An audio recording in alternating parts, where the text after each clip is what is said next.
ప్రియతమ దివ్యవాణి వీక్షకులందరికీ ప్రభు అయిన యేసుక్రీస్తు నామమున శుభాశీస్సులు తెలియజేస్తూ ఉన్నాను. మరి ఈ దినం మనకెంతో దుఃఖకరమైన దినం.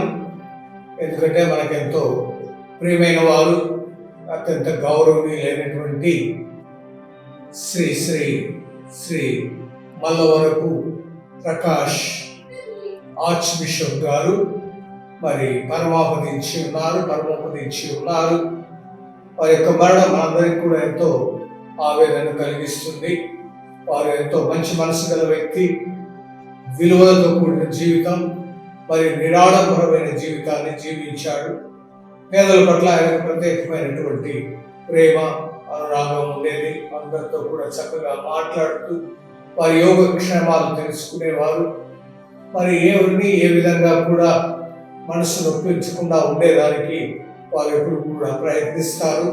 ఎవరైనా బాధపడ్డారంటే తాను ఎక్కువగా బాధపడే స్వభావం కలిగిన వ్యక్తి, మంచి వక్త మరియు మంచి విజ్ఞానం కలిగినటువంటి వ్యక్తి, బాగా చదువుకున్నవాడు, చదివేవాడు.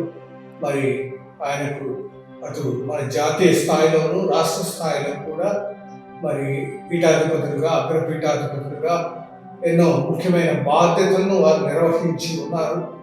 కాబట్టి అలాంటి వారు మరి లేకుండా పోవటం అన్నది మనందరికీ కూడా ఎంతో దుఃఖాన్ని కలిగిస్తుంది. వారి ఆత్మకు నిత్య విశ్రాంతి లభించాలని మనసారా ప్రార్థిస్తున్నాం.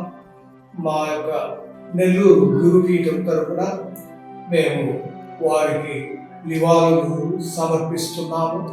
మా ప్రార్థనలోను పూజ ఆరాధనలోను వారిని ప్రత్యేక విధంగా గుర్తు చేసుకుంటూ ఉన్నాం.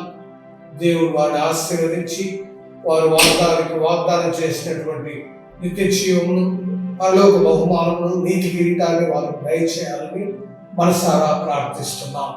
ఓ ప్రభు, ఆ మృతి చెందినటువంటి మా ప్రియతమ ఆర్చ్ బిషప్ మల్లవరపు ప్రకాష్ గారి ఆత్మకు నిత్య విశ్రాంతిని దయచేయండి. మీ నిత్య ప్రకాశం వారిపై ప్రకాశించుగాక. ఆమేన్.